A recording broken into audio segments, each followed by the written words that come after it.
Okay, so या लेक्चरला आपण आपलं स्टार्ट करणार आहे ऍक्च्युअल वेलॉसिटी डायग्राम ड्रॉ कशी करायची त्याची प्रोसिजर. ठीक आहे. क्वेश्चन्स तुम्हाला हेच येणार आहेत की draw the velocity diagram, draw the acceleration diagram, हेच क्वेश्चन विचारले जातात. So actually velocity diagram draw कशी करायची ते आपण या लेक्चरला शिकणार आहेत. ठीक आहे. सो स्टार्ट करूया. बघा, त्याची प्रोसिजर आहे, ती प्रोसिजर मी या ठिकाणी लिहित जाईल.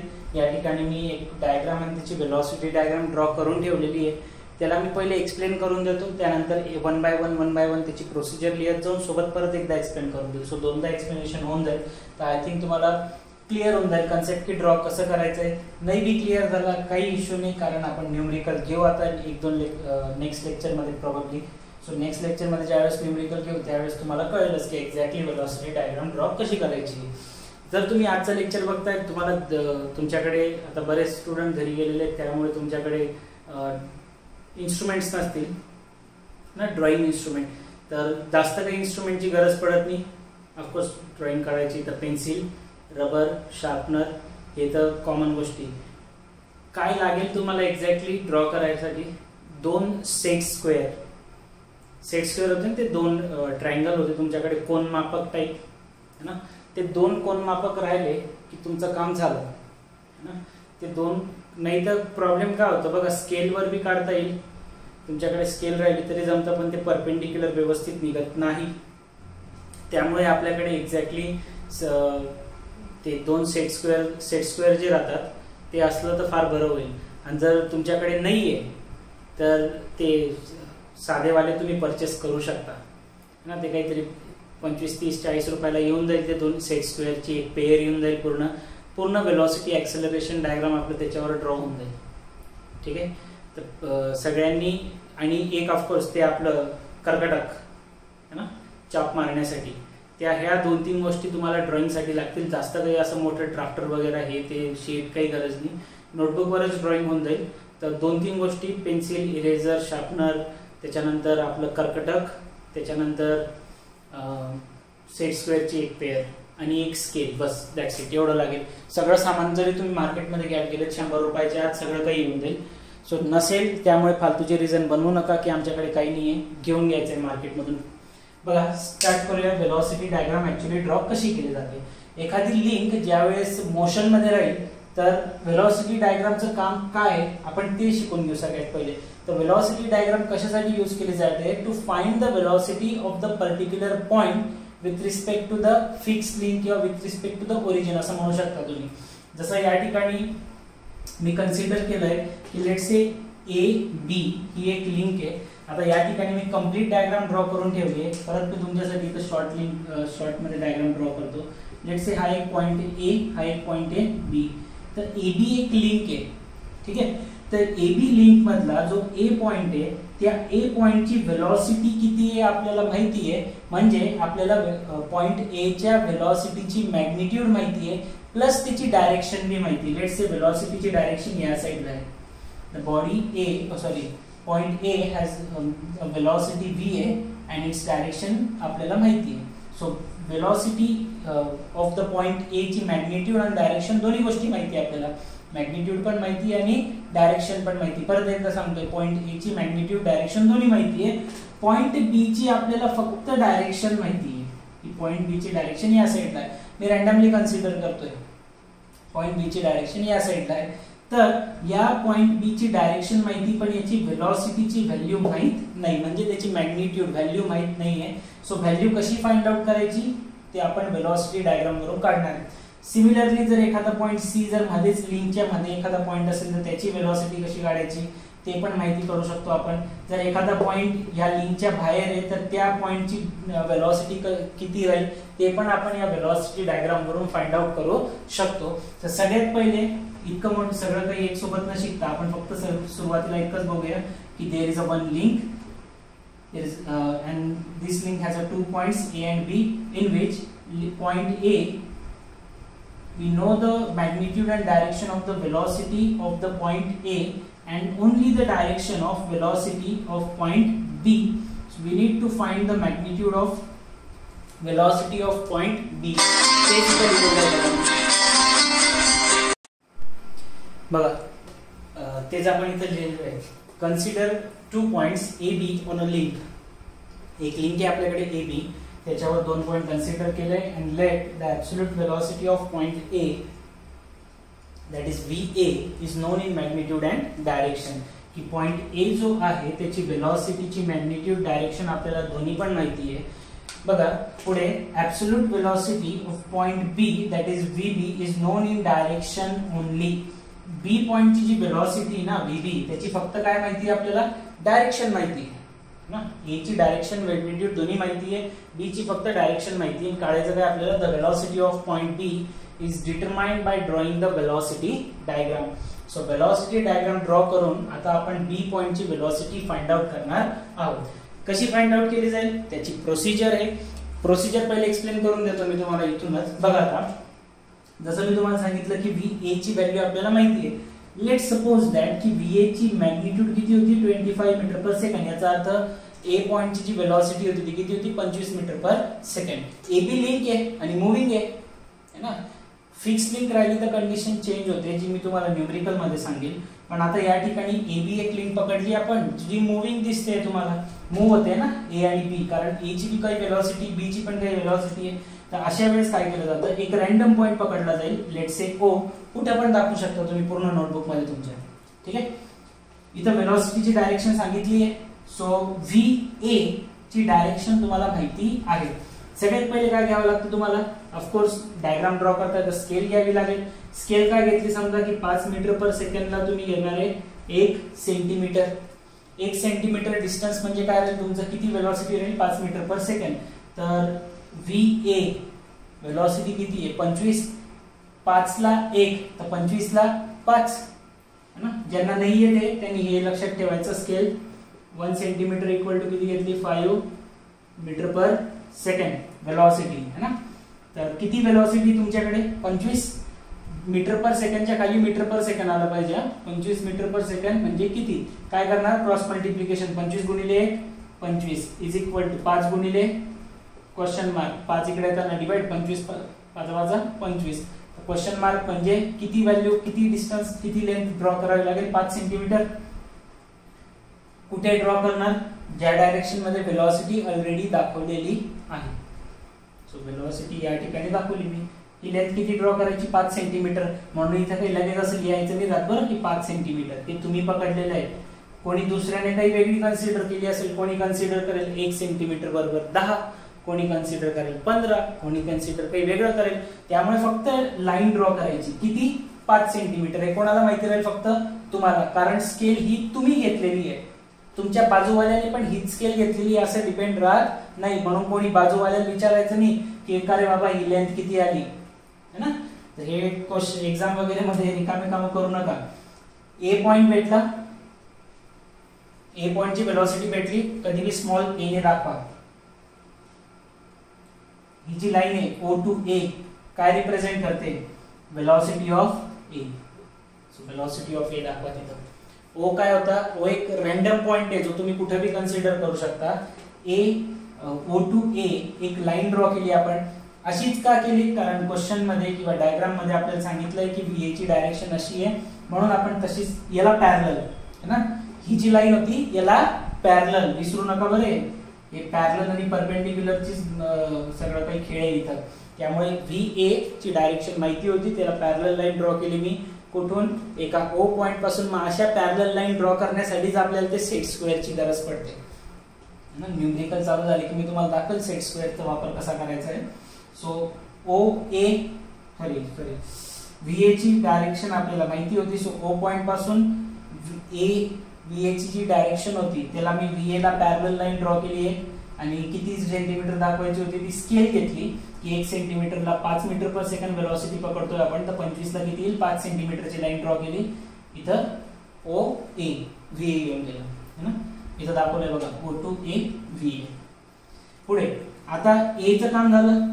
पुढे कोण आहे, AB काय, लिंक आहे जी मोशन मध्ये. मग ज्यावेळेस लिंक वर तुम्ही ड्रॉ करत राहतात, लिंकला ड्रॉ करावी लागते परपेंडिक्युलर लाईन. ज्यावेळेस पण लिंक येईल मूव्हिंग, त्यावेळेस त्याला लाईन कशी ड्रॉ करावी लागते, परपेंडिक्युलर. चलो ठीक आहे, मग AB असं दिसतोय तुम्हाला ना. AB ला परपेंडिक्युलर ड्रॉ करावं लागेल. जर AB असा आहे तर याला परपेंडिक्युलर कसं येईल, या पद्धतीने. ही जर लाईन आहे तुमची तर याला परपेंडिक्युलर ड्रॉ कसं करा, परपेंडिक्युलर झालं ना, अँगल 90 डिग्री आला पाहिजे की नाही, हा परपेंडिक्युलर है ना. मग परपेंडिक्युलर लाईन खाली ड्रॉ करायची का वर ड्रॉ करायची, हा मोठा एक प्रश्न राहतो आणि ते समजतो तुम्हाला डायरेक्शन वरून. मग इथं तुम्ही जर ऑब्झर्व केलं तर क्वेश्चन मध्ये सांगितलं काय होतं की बी ची डायरेक्शन माहिती आहे आपल्याला. बी कुठं चाललाय, इकडे, म्हणजे एबी लिंक कुठं जाणार आहे, या साईडला. भले ए इकडे चाललाय पण बी इकडे चाललाय ना, म्हणजे ही जर माझी एबी लिंक होती तर हा ए भाग इकडे खेचला जातोय, बी इकडे चाललाय म्हणजे असं फिरणार आहे ना. तर बी ची डायरेक्शन कुठे आहे, या साईडला. म्हणून परपेंडिक्युलर असा खाली बी येऊ शकला असता, वर बी येऊ शकतो ना, लाईक या पद्धतीने असं वर खाली कुठे बी येऊ शकतो. हे कुठून आलं, तर हे कोणाला परपेंडिक्युलर काढली मी, एबी ला. एबी लाईनला, एबी ची ही परपेंडिक्युलर लाईन आहे, जी कुठून काढायची, पॉइंट ए पासून. व्यवस्थित ऐका रे बाबा, मी परत सांगतोय, कन्फ्युज नका होऊ. VA ची डायरेक्शन आपल्याला माहिती होती म्हणून जशी त्यांनी दाखवली आहे तशी सरळ पॅरलल उचलून मी या ठिकाणी ड्रॉ केली. AB काय आहे, AB एक लिंक आहे जी मूव्हिंग आहे आणि तुम्हाला इथून त्याच्या डायरेक्शन वरून समजतंय की AB कुठे फिरणार आहे, या साईडला चालली आहे ना, अशी फिरेल ना, या पद्धतीने अँटी क्लॉकवाईज. मग काय सांगितलं की लिंक राहिली की त्याला कशी लाईन ड्रॉ करावी लागते, लिंक साठी परपेंडिक्युलर लाईन ड्रॉ करावी लागते. मग लिंक साठी जर परपेंडिक्युलर ड्रॉ करायची आहे, मग याला परपेंडिक्युलर अशी वरती खाली कुठे बी येऊ शकते, बरोबर आहे, ओके. पण मग आता वरच का ड्रॉ करायची, त्याच्या मागचं कारण कशावरून समजलं आपल्याला, या डायरेक्शन वरून, वेलॉसिटीच्या डायरेक्शन वरून, की बी वर चाललेला आहे. तर म्हणजे तुमची ही जी लाईन येईल आता, हा तुमचा पॉइंट ए पासून कोण कनेक्टेड आहे, बी आहे ना. मग AB दाखवायचा आहे तुम्हाला वेलॉसिटी डायग्राम मध्ये, मग तो कुठे दाखवावा लागेल, या साईडला. आणि लिंकला कशी ड्रॉ करायची का ती लाईन, परपेंडिक्युलर.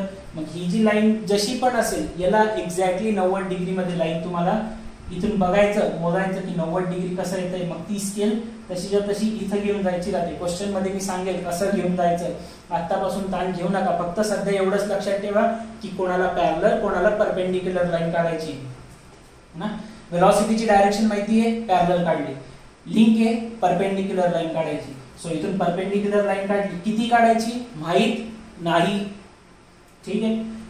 VB ची डायरेक्शन माहिती होती, सांगितलं होतं, we know the direction of only, direction माहिती फक्त, ठीक आहे. मग डायरेक्शन माहिती म्हटल्यावर ऍब्सोल्यूट ज्यावेळेस पण म्हणतो ना आपण ऍब्सोल्यूट वेलॉसिटी, तर ऍब्सोल्यूट वेलॉसिटी कायम तुमच्या स्टार्टिंग पॉइंट पासून राहते. B ची डायरेक्शन माहिती आहे, जसं A ची डायरेक्शन माहिती होती तर त्याला काय लाईन ड्रॉ केली होती, पॅरलल. तसं B ची पण डायरेक्शन माहिती, तर या B च्या डायरेक्शनला कोणती लाईन ड्रॉ कराल, पॅरलल. तर ह्या B ची पॅरलल लाईन जशीच्या तशी स्केल ठेवायची, इकडून अशी पॅरलल लाईन खेचली तर ती अशी काहीतरी येईल है ना. आणि ही A to B, आता ही कोणाची लाईन आहे, B ची ना. तर या ठिकाणी ही पुढे खेचली आणि ही पण पुढे खेचणार आहे आपण. ज्या ठिकाणी हे दोन्ही इंटरसेक्ट झाले तो पॉइंट भेटून जातो तुमचा B. ज्या ठिकाणी इकडून A पासून निघालेली लाईन आणि ही B ची लाईन जी याला पॅरलल आहे, ती ज्या ठिकाणी इंटरसेक्ट झाले, भले मी ती पॅरलल दिसत नाही तुम्हाला, आता मी समजावण्यासाठी सांगतोय, त्यावेळेस ज्या ठिकाणी ते इंटरसेक्ट झालं तो पॉइंट कोणता राहतो, B. तसं तिथे ड्रॉ केलंय बघा. सुरुवातीला सगळ्यात पहिले पॉइंट कोणता होता, O. VA ची डायरेक्शन माहिती होती, ड्रॉ केली, A लाईन डायरेक्शन दाखवली, काय VA. A वरून B, या AB ला काय पाहिजे होती आपल्याला, परपेंडिक्युलर लाईन.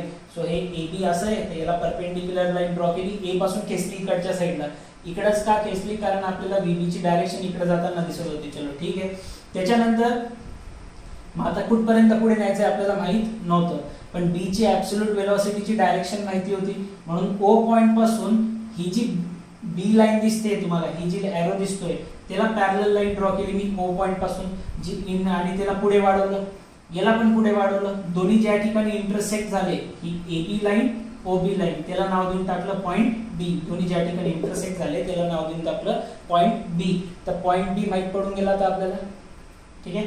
तर हा O to B जो राहतो, ऐका, O to B हे डिस्टन्स तर मोजू शकता ना आपण स्केलने, ज्या ठिकाणी हे इंटरसेक्ट झालं.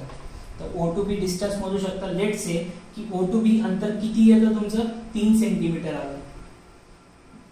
O to B अंतर किती येत आहे 3 सेंटीमीटर.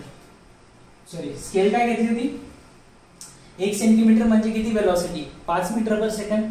3 सेंटीमीटर म्हणजे किती येईल मग 5 गुणिले 3. 1 ला 5 तर 3 ला किती 15 मीटर पर सेकंड.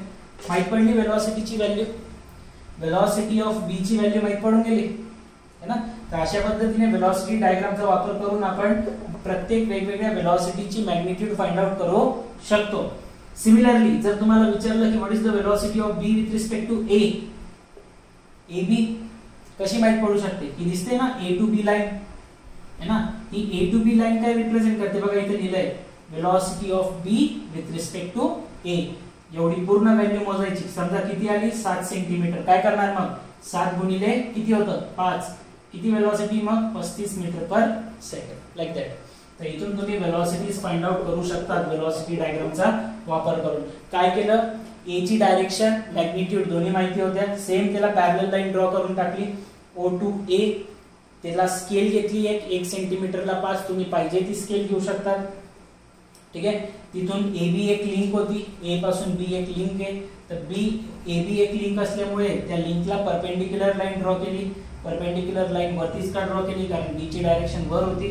सो इकडे ड्रॉ केली आणि सेम B ची डायरेक्शन माहिती होती ऍब्सोल्यूट वेलोसिटीची डायरेक्शन. त्यामुळे O पॉइंट पासून त्या ही जी एरो आहे B टू VB तो तसाच पॅरलल एक लाईन ड्रॉ केली जिथं A पासून निघालेली लाईन आणि O पासून निघालेली लाईन अशा दोन्ही जाऊन इंटरसेक्ट झाल्या. त्या पॉइंटला नाव दिलं BB. तर इथून मला OB ची व्हॅल्यू माहित पडते. OB ची व्हॅल्यू मला देते वेलोसिटी ऑफ B. सिमिलरली मला इथून AB ची व्हॅल्यू माहित पडते. AB ची व्हॅल्यू देते मला velocity of D with respect to A. आता अजून एक पॉइंट आहे. लेट्स से पॉइंट C जो कुठे होता AB च्या मध्येच कुठेतरी बसलेला आहे.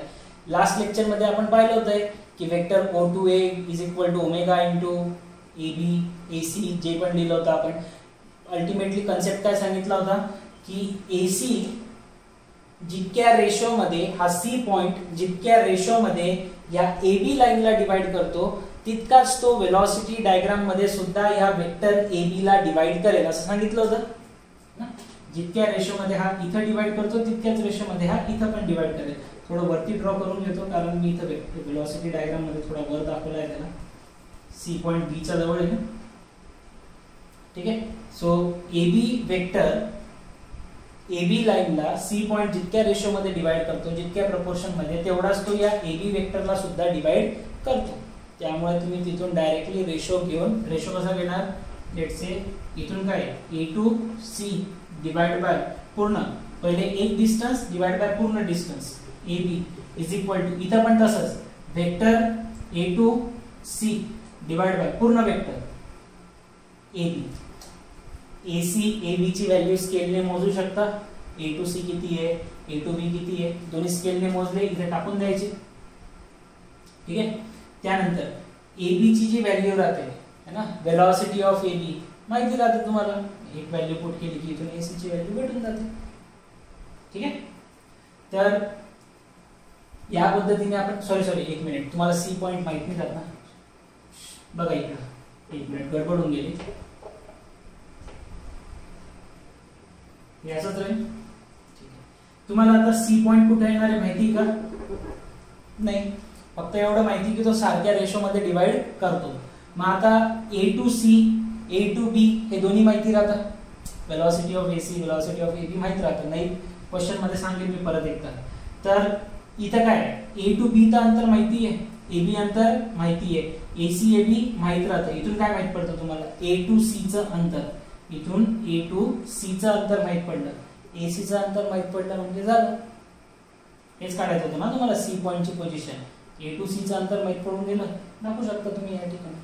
अशा पद्धतीने तुम्हाला पॉइंट C ची पोझिशन पण माहित पडते. पोझिशन पॉइंट C ची पोझिशन जर विचारलेलं राहिलं क्वेश्चन मध्ये find out the velocity of point C. Absolute velocity मी सांगितलं कुठून फाइंड आउट केली जाते स्टार्टिंग पॉइंट पासून. हे जोडून टाकायचे. हे जितकं अंतर येईल समजा किती आलं 2 सेंटीमीटर 5 गुणिले 2 किती वेलोसिटी आली मग C ची 10 मीटर पर सेकंड. मी पुन्हा एकदा सांगतोय हे लेक्चर तुमच्यासाठी जरा बाउन्सरच राहील. किती भी तुम्ही व्यवस्थित ऐकलं तरी हे तुम्हाला थोडंफार बाउन्सर जाईल. एकदा दोनदा बघा हे लेक्चर सगळ्यांना सांगतो मी.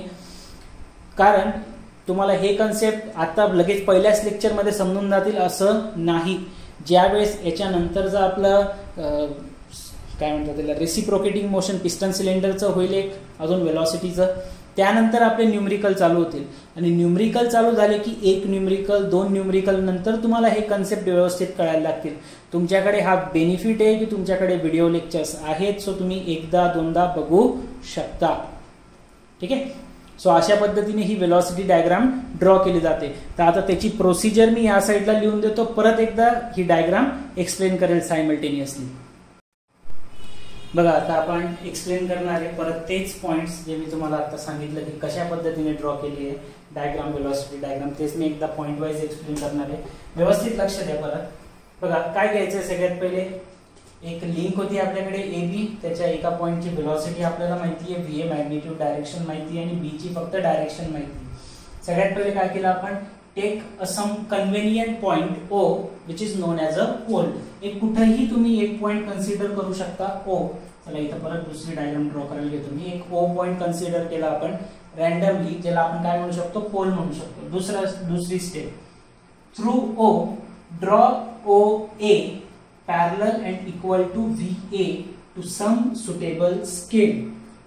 काय सांगितलं की जर तुम्हाला VA ची व्हॅल्यू माहिती होती तर काय करा, त्याची एक, जसं आपण 25 मीटर पर सेकंड घेतलंय, तर एक सुटेबल स्केल या सगळ्यात पहिले 1 सेंटीमीटरला काय लिहिलं आपण, 1 सेंटीमीटर म्हणजे 5 मीटर पर सेकंड वेलॉसिटी राहील. तर मग या स्केलनुसार OA ला लाईन कशी ड्रॉ करायची आपल्याला, पॅरलल. OA ची राहील ती पॅरलल राहील कोणाला, VA ला. तर VA ला ही अशी लाईन होती, मी अशी स्केल घेतली, रोलर स्केल. हा सॉरी ते सांगायचं राहिलं, तुम्ही जी स्केल घ्याल ना ती रोलर स्केल घ्या. रोलर स्केल इम्पॉर्टंट आहे, रोलर स्केल शिवाय तुमचा पत्ता पण हलणार नाही. सो स्केल म्हणजे कोणती, रोलर स्केल. भलेही तुमच्याकडे इथं असेल रोमबर वगैरे तरी पण दुसरी घ्या, कारण ती हरवून जाते, सापडत नाही, तुटून जाते, हे बरेच कारण राहतात. आणि रोलर स्केल ती छोटी वाली घेऊ नका, जरा मोठी वाली जी येते ना तीच घ्या. ठीक आहे. एवढे काहीतरी तुम्ही 3-4 इन्स्ट्रुमेंट घ्या, त्याच्याशिवाय हे आपल्याला जमणार नाही. आता रोलर स्केलचा फायदा कसा राहतो, याला पॅरलल लाईन ड्रॉ करायची ना, इथे ठेवली स्केल, घेतली खाली खेचली, ती या ठिकाणी आली, घेतली पॅरलल लाईन ड्रॉ करून. हा फायदा राहतो रोलर स्केलचा. रोलर स्केल लागेलच, रोलर स्केल शिवाय नाही जमणार. त्याच्याशिवाय बी जमतं म्हणा, पण फक्त मग ते तुम्हाला ड्रॉ करायला फार कठीण जाईल. ठीक आहे. सो यानुसार 1 सेंटीमीटर बरोबर 5 मीटर पर सेकंड होतं, तर मी इथं OA एक लाईन ड्रॉ करून घेतली, OA स्मॉल a. हा तर ह्याची व्हॅल्यू 5 सेंटीमीटर राहील, तुम्हाला एक्सप्लेन केलं मी हे कारण. ठीक आहे. सुटेबल स्केल नुसार आपण एक OA लाईन ड्रॉ केली जी पॅरलल होती, इक्वल होती कोणाला, VA ला. Third step, through A draw a line perpendicular to AB. ही जी AB लाईन आहे या AB लिंकला परपेंडिक्युलर लाईन ड्रॉ करायची. जसं मी तुम्हाला सांगितलं की लिंकला कायम कशा लाईन्स ड्रॉ करायच्या आहेत तुम्हाला, परपेंडिक्युलर. AB रिप्रेझेंट करताना तुम्ही वेक्टर डायग्राम मध्ये, ही तुमची नॉर्मल डायग्राम आहे, ही कोणती डायग्राम आहे तुमची, वेक्टर डायग्राम आहे. तर वेक्टर डायग्राम मध्ये कायम लिंक रिप्रेझेंट करण्यासाठी परपेंडिक्युलर लाईन ड्रॉ करावे लागतात. का बरं, त्याचं एक्सप्लेनेशन पण मी लास्ट लेक्चर मध्ये दिलं होतं. कारण लिंक कधीही एका पॉइंटच्या रिस्पेक्टिव्ह दुसऱ्या पॉइंटला, जसं AB आहे यांच्यामध्ये रिलेटिव्ह मोशन हे लिनियरली होऊ शकतं का, त्या लिंकच्या रिस्पेक्टिव्ह नाही होऊ शकत. लास्ट लेक्चर मध्ये आपण हे एक्सप्लेन केलेलं आहे. कसं मोशन होऊ शकतं त्याचं, परपेंडिक्युलर डायरेक्शन मध्ये होऊ शकतं. म्हणून इथं ज्या वेक्टर डायग्राम मध्ये लाईन्स येतात त्या कशा ड्रॉ केल्या जातात, परपेंडिक्युलर ड्रॉ केल्या जातात. हे लास्ट लेक्चर मध्ये आपण एक्सप्लेन केलेलं आहे. सो A पॉइंट वरून B पॉइंट रिप्रेझेंट करण्यासाठी लाईन कशी ड्रॉ करावी लागेल, परपेंडिक्युलर. मग आता परपेंडिक्युलर जर घ्यायचंय, सेट स्क्वेअरचा एक इथं पार्ट ठेवला, दुसरा इथं ठेवला, बरोबर परपेंडिक्युलर लाईन भेटून जाते. परपेंडिक्युलर लाईन भेटली की तिला आपण इथपर्यंत खेचून आणतो, बरोबर. ते कशी आणायची मी तुम्हाला ते क्वेश्चन्स मध्ये सांगेल. सो ही झाली तुमची परपेंडिक्युलर लाईन. मग आता वरती दाखवायची का खाली दाखवायची हा एक प्रश्न राहतो. मग त्यामुळे आपल्याला बघावी लागते डायरेक्शन. मग इथं त्यासाठी त्यांनी काय दिली होती, B ची डायरेक्शन दिलेली. इथं त्यांनी सांगितलं बघा, through A draw a line perpendicular to AB. This line represents the velocity of B with respect to A. ही जी लाईन ड्रॉ करताय ना तुम्ही, ही काय रिप्रेझेंट करणार आहे, B ची वेलोसिटी कोणाच्या रिस्पेक्टिव्ह, A च्या रिस्पेक्टिव्ह. ठीक आहे. ज्याला आपण काय म्हणणार आहे, VBA. ठीक. मग आता वरती काय दाखवली त्याचं रिझन मी त्याच्यामध्ये लिहिलेलं नाहीये, पण मी तुम्हाला एक्सप्लेन करून सांगितलं की VB वर चाललेला आहे, तर ही लिंक जी आहे ती अशी फिरते या पद्धतीने आहे ना, ए इकडे खेचतोय बी इकडे खेचतोय तर ती अशी फिरणार आहे, म्हणून बी वरच्या डायरेक्शनला येईल, खाली येणार नाही. मग हा इकडे जी ही जी लाईन आहे ती बी ला रिप्रेझेंट करेल. मग आपल्याला बी पॉइंट भेटला का? नाही भेटला अजून. फक्त माहिती की ही जी लाईन आहे ही जी पुढे जाईल आणि इथं कुठेतरी या लाईनवर बी येणार आहे. पुढचा next point, through O draw a line which is parallel to VB. ही जी व्हीबी ची लाईन दिसते तुम्हाला, ही या व्हीबी ला काय करायचं आहे, पॅरलल लाईन ड्रॉ करायची जी इंटरसेक्ट करेल एका लाईनला बी ए ला कितीवर, पॉइंट बी वर. तर ही जी तुमची बी ए लाईन होती ना, या बी ए ला जी परपेंडिक्युलर तुम्ही लाईन ड्रॉ केलेली आहे ही याला इंटरसेक्ट करेल ती कुठे, एका पॉइंट वर, ज्याला काय नाव देणार आहेत तुम्ही, ज्याला काय नाव देणार आहेत तुम्ही, पॉइंट बी. ओ पासून याला एक पॅरलल लाईन ड्रॉ केली आपण या पद्धतीने. स्केल बिल तर मॅटर तुम्हाला कळलंय आता काय काय नाही. जिथं इंटरसेक्ट झालं त्याला काय नाव देऊन टाकलं आपण, पॉइंट बी. आणि ही ए बी लाईन जी राहील ती काय देणार आहे आपल्याला, velocity of B with respect to A. ठीक आहे. नेक्स्ट पॉइंट इथं लिहिलेला आहे बघा, fifth point, to measure O B. आता काय करतो आपण, या ओ टू बी लाईनला मेजर करतो, which gives the required velocity of point B. ठीक आहे, जी काय देते आपल्याला वेलोसिटी पाहिजे होती ना पॉइंट बी ची, त्याच्यासाठीच तर एवढं सगळं केलं. मग ही ओ बी मोजायचं, त्याला स्केल मध्ये टाकायचं आणि मग ते काय भेटतं आपल्याला, इथून वेलोसिटी भेटून जाते पॉइंट बी ची. ठीक आहे, कळलं इथपर्यंत. आता हे सिंपल होतं. आता आपण या सी आणि या डी बद्दल लिहून घेऊया की कसं फाइंड आउट करायचं आहे ते. बघा नेक्स्ट पॉइंट सी बद्दल बघणार आहे आता आपण. बी ची वेलोसिटी तर माहित पडली आपल्याला. नेक्स्ट नोट काय बघा, the absolute velocity at any point C. आता पॉइंट सी फक्त इथंच राहील, कुठेही राहू शकतो पूर्ण लिंकवर. जर तुम्हाला सी ची ऍब्सोल्यूट वेलोसिटी फाइंड आउट करायची आहे ए बी वर, तर ती कशी फाइंड आउट करू शकता तुम्ही, can be determined by dividing a vector A B. हा जो वेक्टर आहे A B, vector diagram, velocity diagram मधला हा जो ए बी हा वेक्टर आहे तुमचा, vector A B at C in the same ratio as C divides A B. हा सी पॉइंट जो आहे तो ए बी लिंकला जितक्या रेशो मध्ये डिवाइड करतो तितक्याच रेशो मध्ये तुम्ही या ए बी वेक्टरला सी, तितक्याच रेशो मध्ये पॉइंट सी जो वेक्टरवर येणार आहे तो पण या वेक्टर ए बी ला डिवाइड करेल. त्यालाच आपण असं लिहू शकतो की AC upon AB is equal to AC upon AB. Capital AC AB कोणता आहे, या मेन डायग्रामचा. हा स्मॉल AC AB कोणता आहे, वेलोसिटी डायग्रामचा. तर मग या ठिकाणी तुम्ही AB ऑफकोर्स तुम्हाला माहिती मोजू शकता तुम्ही इथून. कॅपिटल AC हे पण डायग्रामचे स्पेसिफिकेशन व्हॅल्यूज दिलेले राहतात, त्यानुसारच डायग्राम ड्रॉ करतो आपण. तर AB माहिती राहील, AC माहिती राहील, हे दोन्ही माहिती राहतील. AB माहिती राहील, इथून काय भेटून जाईल तुम्हाला AC.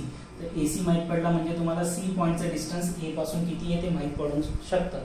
आणि जर तुम्हाला ऍब्सोल्यूट वेलोसिटी विचारली असेल पॉइंट C ची, तर ती कशी काढायची आहे, द वेक्टर OC, इथला O to C, हा vector OC represents the absolute velocity of point C.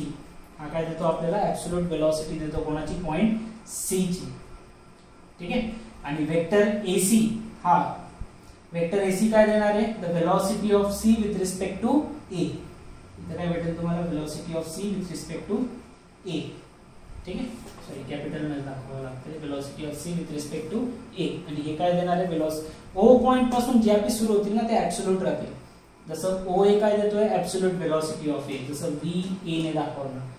OB काय देतोय, absolute velocity of B, VB ने. OC काय देतोय, absolute velocity of C, VC. AC काय velocity of C with respect to A. AB काय velocity of B with respect to A, like that. CB काय velocity of B with respect to C, या पद्धतीने. ठीक आहे. आणि जर तुम्हाला अँग्युलर वेलोसिटी काढायची असेल कशाची, लिंकची, लिंक फिरतंय ना गोल, तर लिंकची जर अँग्युलर वेलोसिटी काढायची असेल तर त्यासाठी हा फॉर्म्युला आहे, ज्याच्यामध्ये आपण काय करतो, linear velocity divide by its length करतो. So velocity of BA divide by AB, velocity of BA divide by AB. BA ची वेलोसिटी कशी काढणार, इथून एवढी लेंथ मोजायची, स्केल मध्ये ठेवायची, इथून वेलोसिटी ऑफ तुम्हाला B with respect to A भेटून जातं, डिवाइड बाय त्याची ही लेंथ, हा मेन डायग्राम मधली लेंथ डिवाइड करायची, इथून तुम्हाला अँग्युलर वेलोसिटीची व्हॅल्यू भेटते. तर ही तुमची प्रोसेस आहे वेलॉसिटी डायग्राम ड्रॉ करण्याची. भलेही तुम्हाला फर्स्ट बघताना, आता पहिल्यांदा बघताना तुम्हाला वाटत असेल की हे किती कठीण आहे, काही समजत नाही आहे, एकदम मोठा बाउन्सर चाललेला आहे एकदम, है ना, जसं मिशेल जॉन्सनने टाकला अटॅक 3 फूट वरून गेला. काही टेन्शन घ्यायची गरज नाही. न्यूमरिकल्स येतील तोपर्यंत तुम्हाला हे व्यवस्थित कळायला लागून जाईल, है ना, गॅरंटी आहे, मी गॅरंटी देतोय. काही तुमचे मार्क्स जाणार नाही वेलॉसिटी डायग्राममध्ये. सगळ्या पोरांना जमतं वेलॉसिटी डायग्राम काढता, काहीच इश्यू येत नाही. फक्त सुरुवातीला थोडंसं तुम्हाला वाटेल की हे काहीतरी वेगळंच आहे. एकदा न्यूमरिकल सुरू झाले की तुम्हाला हे परफेक्टली यायला लागून जाईल. ठीक आहे, ही डायग्राम वगैरे ड्रॉ करून घ्यायचे आहेत तुम्ही. आता इतक्या वेळेस ड्रॉ केल्या तुम्हाला पण यायला लागून गेलं असेल. आणि महत्त्वाचं म्हणजे कोणीही मिस करू नका हा शेवटचा पार्ट. तुम्हाला 2-3 जे इन्स्ट्रुमेंट लागणार आहे. एक रोलर स्केल, फक्त हेच चॅप्टर नाही बरं, याच्या पुढच्या चॅप्टरला बी लागणार आहे. ज्यावेळेस आपण कॅम्प फॉलोअर शिकू ना त्याच्यामध्ये बी लागेल रोलर स्केल. एक कर्कटक राहतं आपलं, सॉरी कंपास म्हणतात त्याला वाटतं, ज्याच्याने गोल काढता येतो ते, है ना, मला नाही माहिती त्याला काय म्हणतात, कर्कटक म्हणतात की कंपास म्हणतात. प्रत्येक जण आपापल्या हिशोबाने काहीतरी नाव देतो. एक सेट स्क्वेअर. सेट स्क्वेअर काय राहतं, ज्याच्यामध्ये असे 2 त्रिकोण राहतात, ते असा एक आणि असा एक. असे जे 2 त्रिकोण आहेत ते 2 त्रिकोण लागतील आपल्याला, ज्याच्यामध्ये असा अँगल बिंगल बी राहतो. मग त्याला काही ते डी नका घेऊन बरं, म्हणजे ते बी लागतं अँगल मोजण्यासाठी, पण हे महत्वाचं आहे. याच्यामध्ये अँगल राहिले तर याच्यावरच काम होऊन जातं. ठीक आहे. त्यानंतर चौथं पेन्सिल लागेल, एक इरेझर लागेल, शार्पनर लागेल आणि एक साधी स्केल वगैरे 2-5 रुपयावाली असली तर चांगलंच आहे. ठीक आहे. सो एवढंच सगळं सोबत ठेवा. नेक्स्ट लेक्चरमध्ये आपले प्रोबॅबली नेक्स्ट नाही तर त्याच्या पुढच्या नेक्स्ट लेक्चरमध्ये आपले न्यूमरिकल सुरू होऊन जातील. So will stop here. See you in the next lecture.